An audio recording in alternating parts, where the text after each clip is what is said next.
네, 우리에게 선지자가 있다면 이라는 제목으로 하나님의 말씀을 나누겠습니다. 젊은 제가, 아직 어린 제가 이런 말을 하면 좀 무섭지만 어제 밤에 집사람과 갑자기 그런 얘기를 나눴어요. 야, 살아가다 보니까 참 별일들을 다 겪는구나. 어르신들이 들으면 우습게 생각하실 수도 있는데 저희가 울산에 있을 때 지진을 한번 겪었거든요. 아파트에서 살았는데 진짜 충격적인 경험이었어요. 집이 무너질 것 같은 그런 그 진동과 아이가 놀래서 막 소리를 지르고 울고 엄청난 충격이었죠. 그리고 지금과 같은 이 팬데믹 상황에서 유례 없는 통금 상황, 그리고 하나님을 마음껏 예배할 수 없는 이런 안타까운 상황들을 우리가 겪고 있습니다. 저뿐만 아니라 많은 분들이 어려운 시간들을 보내고 있으리라 생각합니다. 그러나 여러분, 하나님은 어둠 가운데 빛이시요 사망 가운데 생명이시며 바다를 가르시고 광야의 길을 내시며 깊은 구덩이에서 우리를 건져 올리시는 구원의 하나님이신 줄 믿습니다. 하나님은 역전의 하나님이시요 회복의 하나님이십니다. 그러므로 우리는 어떤 상황에서도 빛을 잃지 않고 길을 잃지 않고 생명을 빼앗기지 않는다 하는 것입니다. 다시 말해서 아무리 코로나가 우리의 상황을 어렵게 만들고 우리의 신앙을 코너로 몰아넣고 우리를 위축되게 할지라도 우리는 두려워하거나 주저하거나 절망하거나 위축될 필요가 없다는 것이죠. 근데 사실 말이 쉽지 어떤 상황들이 이렇게 몰려올 때 우리의 믿음은 약해지고 또 두렵고 힘들고 지쳐갈 수가 있습니다. 그래서 우리에게 메시지가 필요해요. 메시지. 하나님의 말씀이죠. 절망을 소망으로 바꾸고 두려움을 용기로 바꾸고 슬픔을 기쁨으로 바꾸어줄 메시지가 필요합니다. 하나님은 이스라엘 백성들이 길을 잃고 헤매일 때, 혹은 죄악 가운데 빠져 있을 때, 혹은 적에 사로잡혀서 사방에 적들이 둘러싸서 두려움에 떨고 있을 때마다 메신저를 일으키셔서 하나님의 메시지를 전해주시고 그들을 구원하여 주셨습니다. 그 가운데 에스겔이라는 사람이 있었어요. 알다시피 에스겔은 마른 뼈들이 군대를 일으키는 그런 환상을 보았고 하나님의 구원, 하나님의 회복을 선포한 어떤 소망의 선지자입니다. 우리에게도 이러한 선지자가 필요한 시점에, 그래서 오늘 저는 에스겔이 오늘 우리 가운데 우리 교회에 말씀을 전한다면 어떤 메시지로 하나님의 말씀을 대언할까 고민하는 가운데 설교를 준비했습니다. 오늘 하나님께서 에스겔의 말씀을 통해서 우리에게 꼭 필요한, 우리를 일으키는 그런 말씀을 전하여 주실 줄 믿습니다. 그러면 에스겔은 우리 가운데 어떤 메시지를 선포하느냐? 첫 번째가 하나님의 영광과 능력을 선포한다. 하나님의 영광과 능력을 선포하는 것입니다. 에스겔 시대의 사람들은 포로 생활을 하는 사람들이잖아요.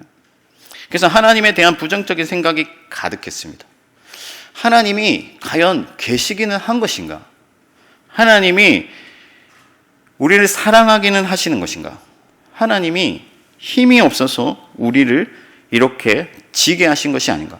포로 생활 가운데 우리를 내모신 것이 아닌가? 그렇게 생각을 했다는 거예요. 그러나 이것은 이스라엘의 오해였습니다.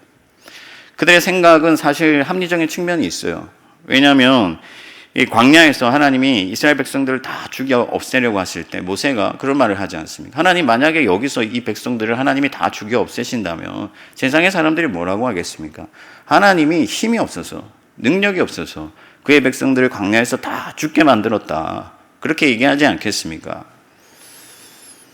마찬가지로 이스라엘도 우리가 이렇게 된 것은 하나님이 힘이 없어서, 하나님이 그 영광이 다하여서 우리를 이렇게 만드신 것이 아닌가, 그렇게 생각할 수가 있었다는 것입니다.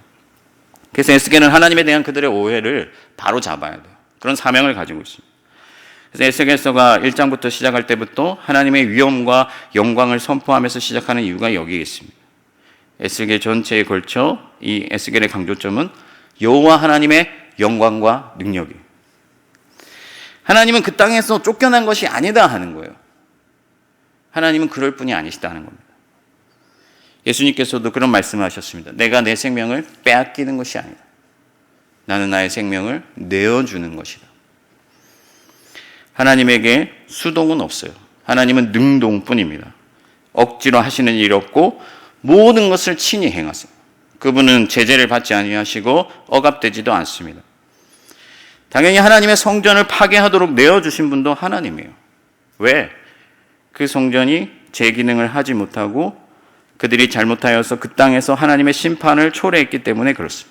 이스라엘이 하나님의 거룩한 이름을 더럽혔기 때문에 하나님께서 친히 심판하시고 그들을 징벌하신 것이, 권징하신 것이지 하나님의 영광이 사라지거나 하나님의 능력이 없어서 그렇게 된 것이 아니다 하는 겁니다. 하나님은 하나님의 이름을 거룩하게 하실 것이고 하나님의 주권과 하나님의 뜻을 따라서 그의 능력을 행하실 거예요. 하나님의 영광과 능력은 무한하고 영원하다는 사실을 믿으시기 바랍니다. 하나님은 모든 일에 능하신 하나님이십니다. 하나님은 이스라엘 가운데 계셨고 그들 가운데로 오셨으며 그의 능력은 조금도 줄지 아니하고 그의 영광은 조금도 소멸되지 아니하였는데 이스라엘은 그들의 상황만 보고 하나님을 의심하고 하나님을 부정적으로 생각하고 하나님을 기대하지 않았어요. 물론 그 이스라엘이 하나님을 완전히 떠났는가? 그렇진 않아요. 여전히 그들은 회당에서 모였고 율법을 읽었고 나름대로 하나님을 섬겼습니다. 그러나 하나님의 영광과 능력에 대한 기대감이나 역동성이나 어떤 경외심이 없었다는 거예요.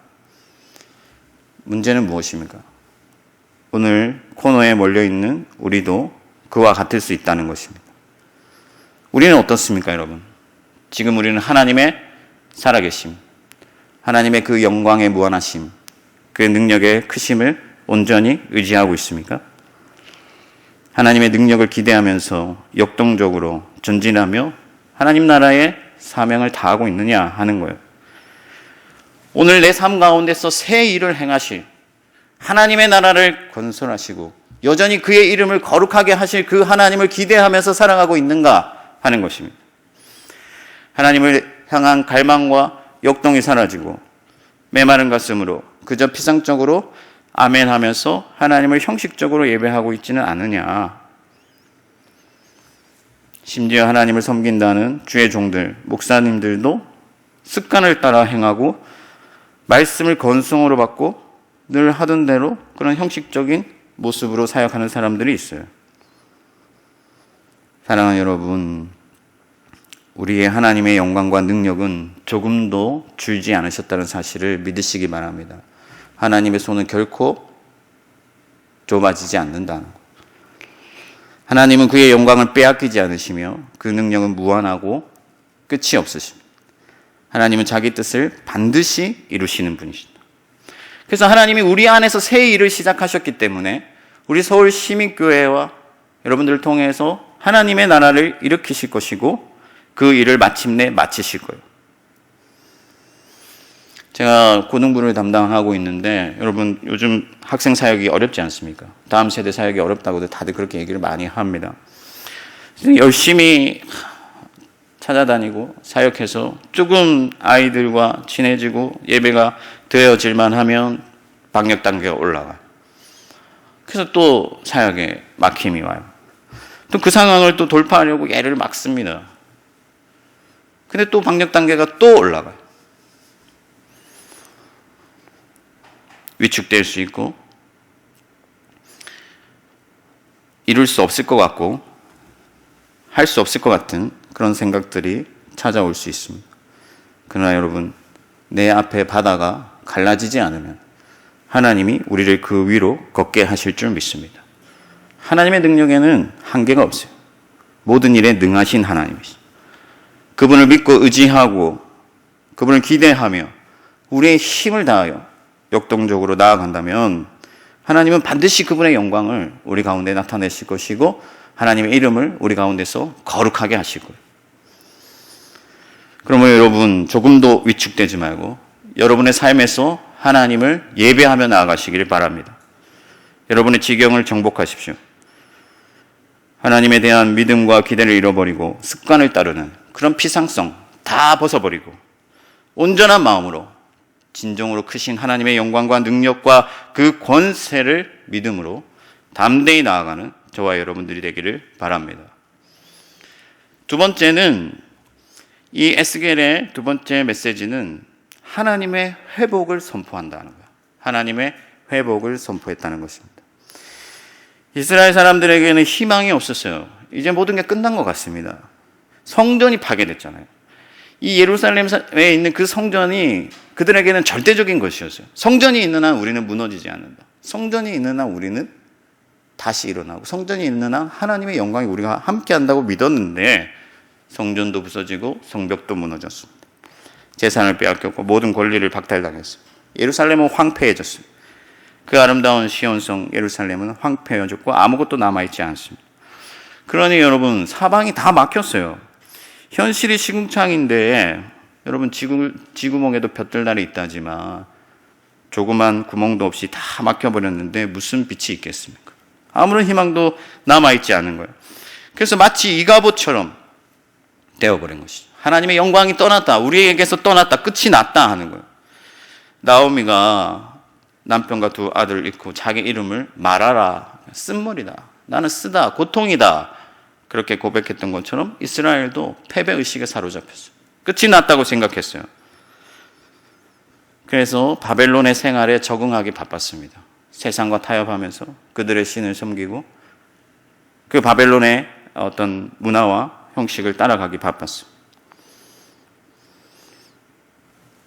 여러분, 제가 러시아에 있을 때 고려인들을 섬긴 적이 있는데 고려인들에게 제가 한글을 가르쳤거든요. 근데 그 고려인들이 이 강제 이주 당할 때, 여러분 사할린으로 끌려갈 때 기차에서요, 기차를 이렇게 횡단하는 그 기차를 타고 가다가 그 사할린 그 광야 이 포 벌판에다 사람들을 중간중간에 막 던지는 거예요.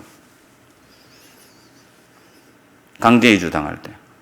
그냥 먹을 것도 없고 아무것도 없어요. 그냥 사람들을 막 던지는 겁니다. 그렇게 억지로 끌려간 고려인들의 4분의 1이 죽었어요.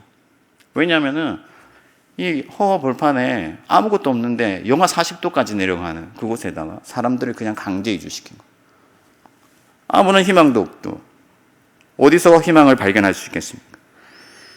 이스라엘 백성들이 그랬다는 거예요. 도무지 하나님이 우리와 함께 하실 것 같지 않고 하나님이 계시다 한들 우리를 회복시킬 수 없을 것 같아요. 그러나 여러분, 에스겔은 그 상황 가운데서 회복을 선포합니다. 하나님이 우리를 다시 일으키실 것이다. 회복하게 하실 것이다. 하나님은 우리와 함께 하시고 우리를 새롭게 하신다. 하나님이 능력이 없으셔서 구원치 못함도 아니요, 하나님은 반드시 이스라엘을 회복하실 것이다. 그래서 여호와 하나님께서는 높은 산에서 이스라엘에게 예물을 받으실 것이라 말씀하셨다. 우리의 죄가 아무리 주홍 같을지라도 하나님은 눈과 같이 희게 하실 것이다. 11절 말씀에, 우리가 오늘 읽지는 않았지만 11절 말씀에 보면요, 내가 너희 위에 사람과 짐승을 많게 하되 그들의 수가 많고 번성하게 할 것이라. 너희 전지이대로 사람이 거주하게 하여 너희를 처음보다 낮게 대우하리니 내가 여호와인 줄을 너희가 알리라. 그렇게 말씀하셨어요. 이전보다 더 낮게 하시겠다고 말씀하셨어요. 우리의 죄가 주홍 같을지라도 눈과 같이 희게 하시고 맑은 물을 쏟아 부어서 우리를 정결하게 하시고, 우리가 얼만큼 무너지고 얼만큼 깨어졌다 한들 하나님은 그곳을 반드시 일으키시고 황폐한 성읍에 사람들이 많게 하실 것이다. 여러분, 이스라엘은 회복을 꿈도 꾸지 못했습니다. 하나님이, 하나님의 긍휼이 끝났다고 생각했고 하나님이 의지가 있으신다고 한들, 우리를 긍휼히 여기신다고 한들 부흥은 불가능할 것 같이 보였어요. 모든 게 끝났으니까, 다 사라졌으니까. 결국 절망과 좌절감 속에 살면서 바벨론의 삶에 타협하며 그 삶을 살아내기에 급급했습니다. 사명도 잊었습니다. 예배도 잊었습니다. 거룩한 하나님의 백성이 속세의 종이 되어버린 거예요. 위대한 하나님의 사람들이 바벨론의 떡고물을 받아먹고 연명하는 그런 비루한 삶으로 전락해버린 것이죠. 여러분, 우리도 마찬가지입니다. 우리 지금 현재의 상황을 보면 소망이 없는 것 같아요. 우리가 모여서 좀 예배하고 싶어도 예배할 수 없는 상황들이 계속해서 찾아오고 무기력해집니다. 안 될 것 같아요. 더 나아갈 수 없고 여기서 뭔가 잘 되는 것은 불가능할 것 같습니다. 저주의 시대를 살면서 그것을 당연히 여기며 적당히 타협하고 안주하기 시작하는 거예요. 그러나 여러분, 그렇지 않습니다. 하나님은 여러분들에게 회복을 명하시는 줄 믿습니다. 하나님이 우리를 일으키신다는 거예요. 하나님이 거룩한 우리 교회를 복되게 하시고 부흥케 하실 것이다. 제가 여러분 새가족팀에 있지 않습니까? 그래서 간간히 여러분들 새가족들이 옵니다. 오면서 하시는 말씀이 뭐냐면은, 이분들이 오래 신앙생활을 쉬다가 이제 코로나 시대니까 집에 계속 있잖아요. 그러면서 이제 인터넷을 보게 되고, 근데 그러다 보니까 예배 말씀, 이런 말씀들을 듣게 되고, 그래서 신앙을 회복하시는 거예요. 그래서 2년, 3년 신앙을 쉬다가 교회로 나오게 되는 거죠. 몇 주 전에는 여러분, 우리가 힘겹게 나누는 그 마스크 전도를 통해서 교회를 나오신 분도 있었습니다. 우리가 안 될 것 같이 생각하더라도 하나님은 계속해서 하나님의 역사를 일으켜 가시고 계신다. 하나님은 우리 교회 가운데 회복을 말씀하십니다. 하나님은 사망을 생명으로 바꾸시고 무너진 성읍 가운데 많은 사람이 왕래하게 하십니다. 여러분의 삶도 마찬가지예요. 여러분, 우리의 예배당이 비어있다고 해서 성령이 우리를 떠나신 것이 아닙니다. 성령 하나님은 우리와 함께 계시며 여러분을 향한 하나님의 생각은 재앙이 아니고 평강입니다. 물론 중요한 것은 뭐냐? 우리의 삶에 어떤 지경이 일어나는 것도 중요하지만 가장 중요한 것은 우리의 영적인 이 상태, 우리의 신앙, 우리의 내면이 부흥케 되는 것입니다. 기도 생활이 중단되고 예배가 중단되고, 물론 우리가 온라인으로 예배하지만 어떤 제약을 받게 되고 그 과정 가운데서 우리의 믿음이 약해지고 우리 안에 어떤 충만함들이 사라져갈 때 주께서는 우리를 버려두지 아니하시고 회복을 말씀하시고 성령을 주시고 우리 안에 기쁨이 샘솟게 하시며 우리를 충만하게 하시는 하나님이심을 믿으시기 바랍니다. 회복하게 하시는 하나님을 바라보며 안주하지 말고 적당히 타협하지 말고 하나님을 기대함으로 충만함으로 나아가는 저와 여러분들이 되기를 바랍니다. 세 번째, 이 에스겔의 메시지는 뭐냐? 하나님의 이름을 선포했다 하는 거예요. 하나님의 이름을 선포했다. 이스라엘에게 회복의 빌미가 없어요.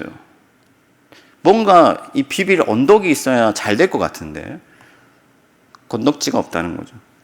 힘도 없고 하나님께 드릴 만한 제물도 없고 예배할 수 있는 성전도 없고 죄를 속죄할 제사장들도 없고 어떻게 하나님을 기쁘시게 할 수 있겠습니까? 그런 방법이 전혀 없는 것이죠. 하나님을 기쁘시게 해야 그들이 은혜를 입을 것 같은데 모든 방법이 사라져버린 거예요. 게다가 그들은 하나님이 오랫도록 기회를 주셨지만 계속해서 죄를 지었습니다. 하나님의 이름을 멸시하고 그 땅을 더럽혔어요. 자격이 없어요. 그들은 저주를 받았어요. 징계를 받았습니다. 그래서 끝난 것 같아요. 그러니까 그들은 세상의 어떤 신들처럼 하나님을 생각한 것이죠. 세상의 신들처럼 하나님을 뭔가 우리가 기쁘시게 해야 하나님의 은혜를 주실 것 같은데, 근데 우리는 죄인이고 내세울 만한 것도 없고 어떤 영적인 수단들도 다 사라져버려요. 절망적이죠. 그러나 여러분, 하나님은 자기 이름을 위하여 역사하시는 분이시다. 하나님은 그 언약을 지키시는 하나님이시다. 하나님은 신실하시기 때문에 자기의 속성을 따라서 신실하게 행하시는 하나님이시다는 거예요. 그래서 자기의 이름을 위하여 자기의 나라를 돌보십니다. 오늘 22절 말씀에 하나님이 말씀하시되 이스라엘 족속아, 내가 이렇게 행하면 너희를 위함이 아니요 너희가 들어간 그 여러 나라에서 더럽힌 나의 거룩한 이름을 위함이라. 그렇습니다, 여러분. 하나님은 자기 의를 위하여, 자기 이름을 위하여, 자기 영광과 거룩을 위하여 역사하시는 분이죠. 하나님은 어떤 죄악에 밀리는 분이 아니에요. 우리의 죄가 너무 크고 너무 더럽다고 할지라도 하나님은 그것 때문에 은혜를 베풀 자에게 은혜를 베풀 수 없는 분이 아니다 하는 거예요. 하나님은 자기의 이름을 위하여 스스로 역사하십니다. 그래서 그분은 아무 공로 없는 우리를 위하여 아들 예수 그리스도를 세상 가운데 내어주셨어요. 우리를 위하여 그 생명을 주셨습니다. 우리는 다 양 같아서 각기 제 길로 행하며 죄악 가운데 속히 달려갔지만 하나님은 자기 이름을 위하여 그리스도 예수를 우리를 위하여 내어주시고 십자가에 못 박아 우리를 구원하셨다. 우리가 죄인 되었을 때 우리를 사랑하셨고 우리를 구원하셨습니다. 그렇지만 우리도 이스라엘처럼 여전히 우리의 형편을 따라서 하나님의 은혜를 입는 줄 알고 있어요. 이스라엘도 그랬습니다. 자기들의 형편을 의지했습니다. 그래서 그들의 형편을 의지하면 의지할수록 더욱 무기력해질 수밖에 없었어요. 왜냐하면 아무것도 없으니까. 하나님을 기쁘시게 할 만한 것도 없고 우리는 죄인이고. 여러분, 우리도 그런 생각들에 사로잡힐 때가 있습니다. 지금 내가 별로 하는 게 없어서, 내가 하나님께 내세울 만한 게 없어서 하나님의 은혜를 입을 수 없다고 생각하는 사람들이 있어요. 수입이 적어서, 코로나로 인하여서 수입이 적어서 헌금을 별반 하지 못하니까 하나님의 은혜가 끊길 것 같아요. 그분의 돌보심을 받지 못할 것 같아요.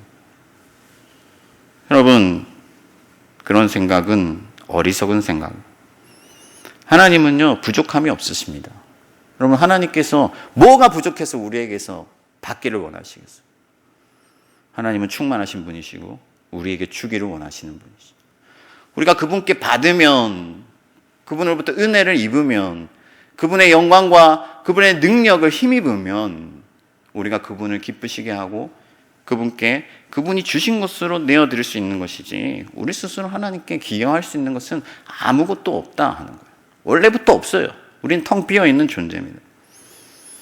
그러나 하나님께서는 하나님의 이름을 위하여 우리 가운데 성령을 주시고 우리의 굳은 마음을 제거해 주시고 우리에게 부드러운 마음을 주셔서 하나님을 섬기게 하시고 하나님을 예배하게 하십니다. 부흥케 하신다는 거예요. 하나님은 자기 이름을 위하여 은혜 주실 자에게 은혜를 주시며 긍휼히 여길 자를 긍휼히 여기십니다. 그러므로 우리가 의지해야 할 것은 무엇이냐? 오직 예수 그리스도의 이름임을 믿으시기 바랍니다. 우리가 역사하는 것이 아니에요. 우리의 힘으로 하는 게 아닙니다. 우리의 공로로 하는 게 아니에요. 무엇이 우리에게 있어서 강한 능력입니까? 바로 예수 그리스도의 이름입니다. 예수의 이름을 의지하는 것이 승리의 비결이에요. 우리는 가진 것이 없어요. 우리는 여전히 악하고 추악하고 못났어요. 우리는 하나님을 예배할 만한 존재도 아닙니다. 여러분, 우리 스스로를 살펴보세요. 우리에게 뭐가 있었어? 우리가 얼마나 거룩해서 거룩하신 하나님 앞에 나아가 그분의 이름을 부르겠습니까? 우리가 헌금을 하면 얼마나 하고 우리가 하나님 앞에 헌신하면 무엇을 얼마나 하겠습니까? 우리가 의지할 수 있는 것은 오직 예수 그리스도의 이름입니다. 예수 그리스도께서 모든 것을 이루셨어요. 모든 것을 승치하셨어요. 자기의 의지를 따라서 자기의 능력으로 자기 자신을 들여서 자기의 피로써 우리를 구원하시고 그분이 모든 것을 하시는 거예요. 그러므로 우리는 오직 두 손 들고 나아가 예수의 이름에 의탁할 때 하나님의 능력을 힘있게 되고 거룩한 그의 나라를 세우게 되는 거예요. 여러분, 베드로와 요한이 그 장애를 가진 사람을 일으킬 때 뭐라고 말했습니까? 은과 금은 내게 없다. 세상 사람들이 의지하는 것, 사람들이 그것이 있으면 힘이 나는 것, 그런 것들은 내게 없지만 내게 있는 것으로 너에게 주는데 예수 그리스도의 이름으로 일어나 걸으라. 그때 여러분, 일으킴이 있고 새로움이 있고 그곳에 예배가 있고 생명이 있게 되는 거예요. 여러분, 예수 그리스도께서 약속하셨습니다. 내 이름을 의지하는 자들마다 하늘과 땅의 권세를 얻게 됩니다. 그 이름을 의지하여 담대히 승리를 선포하며 나아가는 저와 여러분들 되기를 주님의 이름으로 축복합니다. 말씀을 정리하겠습니다. 여러분, 에스겔을 통해서 하나님은 내가 여호와인 것을 알게 하겠다 말씀하세요. 여러분, 주위를 둘러보면 하나님이 안 계신 것 같습니까? 우리의 상황들을 생각하면 하나님께서 우리를 떠나시고 우리와 함께 하시지 않는 것 같습니까? 그러나 여러분, 그렇지 않습니다. 하나님은 오늘도 우리에게 말씀하십니다. 내가 너희의 여호와 하나님이다. 하나님은 죽지도 않으셨고 떠나지도 않으시며 여전하신 하나님이십니다. 하나님의 영광은 세계 끝까지 미치고 그분은 자기의 이름을 위하여 거룩한 나라를 세우시며 우리를 부흥케 하실 거예요. 끝나지 않았습니다. 이미 부흥과 회복이 이곳에서부터 시작되고 있음을 믿습니다. 제가 고등부에 부임하고 명단들을 쭉 보니까 중등부까지는 나왔는데 고등부에 올라와서 한 번도 교회 안 나온 친구들이 있어요. 보통은 이런 친구들은 포기합니다. 다시 교회 나올 확률이 너무 적어요. 근데 여러분, 제가 하나님을 의지하고 예수 그리스도의 이름을 의지하여 기도하며 새벽마다 그들의 이름을 불렀을 때 중등부에까지 나오다가 고등부에 나오지 않은 친구들이 제가 부임하고 지금까지 5명 정도 나왔습니다. 5명 정도 나와서 하나님을 예배하기 시작했습니다. 여러분, 하나님이 하시면 능치 못함이 없다는 거예요. 이 코로나 시국에도 하나님은 여전히 자기의 일을 하고 계시고 우리 가운데서 회복을 명하시고 그의 영광을 쟁취하고 계시는 줄 믿습니다. 저와 여러분들을 거룩한 하나님의 성전 삼으셨고 여러분들을 에덴과 같이 하겠다고 약속하셨어요. 하나님을 기대함으로 역동하며 나아가고 회복을 날마다 갈망하며 예수 그리스도의 이름을 의지하십시오. 그리고 이 어두운 시기에 이토록 아픈 시기에 세상에 한 줄기 따스한 빛이 되는 저와 여러분들이 되기를 주님의 이름으로 축원합니다. 아멘.